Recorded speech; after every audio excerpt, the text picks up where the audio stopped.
Welcome to the Mental Health Matchmaker podcast. I'm your host, Jess, and today I'm chatting with Christine, a trained and licensed therapist, all about the feeling of being an outsider and what her experience was like growing up in a missionary family, moving and living in a lot of different environments.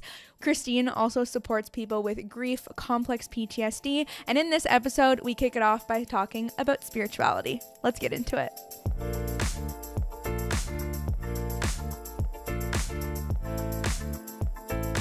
What helps me with spirituality is when I meet with my clients, often they're coming when they're at a stuck point or a crisis point, and they've had a way of doing things and it's not working anymore.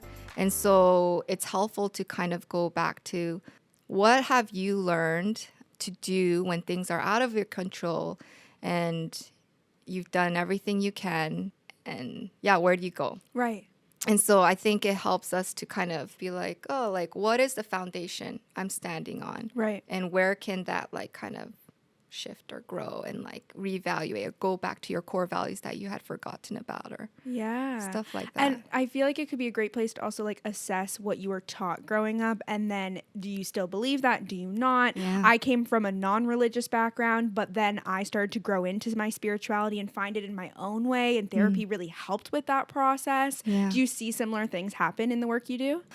Spirituality, for me personally, has definitely grounded me. It's helped me understand, you know, when things don't always make sense and things are out of your control, that there's something that's kind of beyond you. Yeah, there were a lot of transitions in my life, and that just came with being a child and growing up with a missionary family. And so, you know, you kind of learn what are our values, why we're in the places we're at, and then trying to figure out where you fit in your, like, family dynamic with two older brothers and, like, being Asian, and then everyone outside of you are Caucasian, and you're like, why am I getting stares? I don't get it, kind of thing. But yeah. So that's so interesting because you've navigated so many different environments, and a lot of environments too where you necessarily didn't feel like you fit in. You were born in Canada, you have lived in Russia and you felt unwelcome there, and then you've also lived in Korea after your undergrad,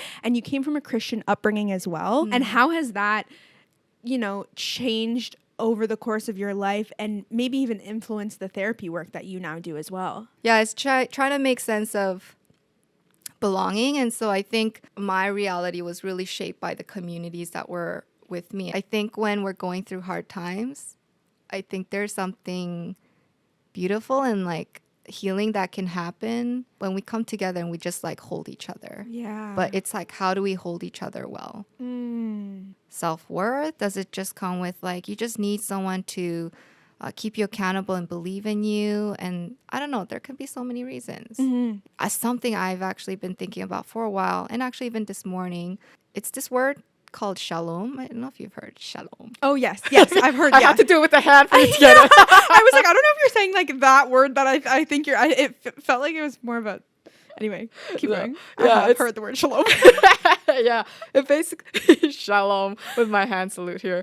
But yeah, it's like a lot of Jewish people, they greet with shalom. It's a greeting, but it actually means peace. And it's basically blessing one another of, like, it's a cool greeting. It's just like, peace be with you. And what it means is that you would have wholeness and fruitfulness and just, like, well-being that's just good and full. And I think we're always looking for peace, to be at peace with ourselves and to be at peace with others and to spread. I'm not world peace. I'm not Miss, like, Canada right now, but, like, we all want peace. Yeah. Yeah, and I think we have different ideas of, like, what that can look like, but that's what I've been thinking about. What does it look like for one to be fruitful, for us to be whole, and for us to have, like, wholeness, well-being. And that looks different for most people, but, like, you know, when you see those videos about, like, humanity is restored, and usually it's, like, out of acts of kindness where you think about the other person's well-being. And so I wonder if a part of it comes back to this thing of, like, can we take a moment in our lives to, like, think of others? And I don't know, like, there's reasons why we don't. Like some of us are like fiercely very protective of like certain select people in our lives, like Yeah. friends or family members or whatnot. And it comes out in different forms. But yeah, what would it look like to do that together? Anyways, that's a tangent, I feel. No, it's okay. But I liked it. That was a yeah. good tangent. Thanks. I want to make sure you also have an opportunity to share the quote. Oh my goodness. Yeah, this quote kind of came to my mind. And I think that's why my mind also went to like shalom, peacemaking, wishing well for others, and like fruitfulness for others and well being for others. Like, what does that look like? And perhaps it's just acknowledging the fact that life is hard and tough. Yeah. Yet when we make space for one another and kind of let people breathe and with no judgment, like just give space. Yeah. I think something happens in that moment. But yeah, it is by C.S. Lewis. Oh, it says it's from his book called The Four Loves. It says, to love at all is to be vulnerable. Love anything and your heart will be wrung and possibly broken. If you want to make sure of keeping it intact, you must give it to no one, not even an animal. To love is to be vulnerable. I like that. Yeah. To love is to be vulnerable. It's true. And do you, this is kind of a question into the void, but also a question to Christine. Like, do you feel like you can love deeply without vulnerability? No. I agree. Tell me your thoughts. I don't know, like the image that's coming through my mind is like war movies. And what would like compel someone to go like to dangerous places Yeah. and risk their life? It's because they have something to protect. Mm-hmm. And it's valuable. It's like they'll do anything to like, yeah, keep that alive. Mm-hmm. It's what they love. And so I think love is powerful. Mm-hmm. But to do that, like it's vulnerable because you're putting yourself in dangerous places. Yeah. But when you take that risk, it can save people. It could also save what brings you life. Mm-hmm. Yeah. Mm-hmm. It makes me think about like what would the world be like if people were more vulnerable and created more of an open space to listen to each other and allow different opinions to live and exist. Yeah. And it's a very courageous act to want to hear someone out who has a different view than you too. Yeah. But there's also a reason people seek therapists who look like them, maybe are similar age to them, maybe are from a different or from the same background as them. Yeah.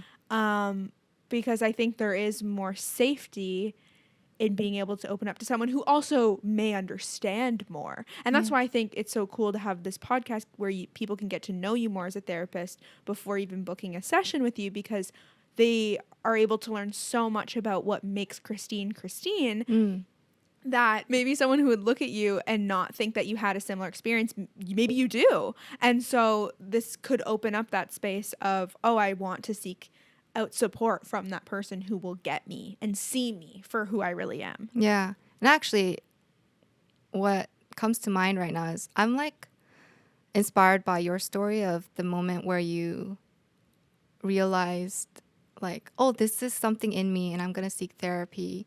And you took the time and energy to actually be in that space to understand what's going on in you. And I think also being vulnerable is and loving is to also like give yourself that space. Yeah. How are you loving yourself? We can't love others if we're not open to love. And so it's like you can take that first step by first just like letting your it can be scary. It could all kinds of questions. I mean, they're real things of like finances, like time, energy, what other people think. But then if you just take that step of, well, I'm here and I want to understand, and I just honor yourself too. When you let your vulnerable parts come out, it invites other people to experience love with you. Yeah. And so honestly, whenever like I meet with my clients, I'm always just like, dang, like Thank you for coming and thank you for sharing, because it does take courage Yeah. to share those parts, because you're scared of what are they going to think, or will they hold me well, or will they react in ways that were really painful. I don't know. I feel like whenever I'm with my clients, it's just like, okay, it's a vulnerable space. It's scary. It takes courage and it'll take some time, but like we're opening up ourselves for love, for hope, for peace. Yes. Yeah. I don't want to just say it like broadly general, but I really do believe in it. Yeah. Yeah. And so it's kind of exciting for me. Yeah. Yeah. I love that. And it even made me think of how I was like scared to cry in therapy too, which is wild because therapy is one of the most vulnerable places to open up, but there is still that fear of, I think even being seen is scary because it's like, whoa, I'm going to let someone see all these parts of me. Yeah. But sometimes I think about therapy as this like, but like if you picture my brain, all of these lines are all bejumbled together and they're so confusing and messy and intertwined. And then talking things out in therapy, a lot of times when I walk away from it, I feel like, oh, some of them were untangled. Wow. And I'm able to like see things more clearly. Wow. Yeah. Yeah. I'm so happy for you. Thanks. Yeah.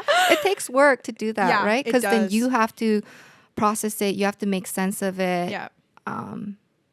In the presence of another person. And Yeah. and when you're talking about like it could also be scary to be seen, is like that makes sense, because then what was your experience of being seen? Was it a threatening environment to be seen? Totally. So Yeah. there's that too. That plays such a big part in it too. Yeah. Yeah. Can I share one quote? Yes, please. So here's the quote. And this one is by Sue Johnson. Okay. Anything that's human is mentionable, and anything that is mentionable can be manageable.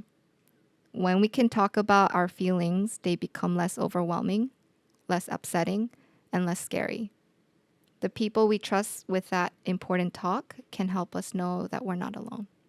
I love that. That's a good one. Yeah. I really like that one. So that's another reminder. Don't go through things alone. There's a reason why you are, and maybe like people or resources weren't available, but if you're hearing this podcast, this might be just another encouragement to like be match made. Match made? Match made. Made matched. Match. You are matched. You are matched With Christine. with another human being. That's awesome. Oh my gosh. Thank you so much for doing this, Christine. This has been so much fun. Yeah. Before we leave, before we end this episode, I would love if you could share any clients you feel like you are really great at helping and supporting, any topics. I know I mentioned grief, complex PTSD, big life transitions, spirituality. If I've missed anything, now's your time to shine. Now is my time to shine. Well, Jess, honestly, it's always fun being with you. Thanks for like creating such a warm and comfortable like environment for me to just come as I am. And I hope people can just bring their selves. And even if you're like curious, what does it even mean to bring myself? What does it mean to just like be me? Or you're trying to figure that out. Like, come, let's talk. And maybe I'll have some things that are helpful. I'm a very visual person, and so I'll have a lot of images, music, creativity. Like I love going into that area. And so at this point, it's like, come and let's see if we're a good fit and if you feel like you can talk. But yeah, I think a major one is if you're a creative person, if you've gone through a lot of difficult transitions, and you're also like questioning identity, belonging, or even values you grew up with, and you need just space to kind of talk about it, navigate it, see it in different lights, come and let's explore that with wonder. Perfect. Oh my gosh. What great timing. Yeah. They're telling us we're done. We're done. Thank Thanks, you Jess. so much, Christine.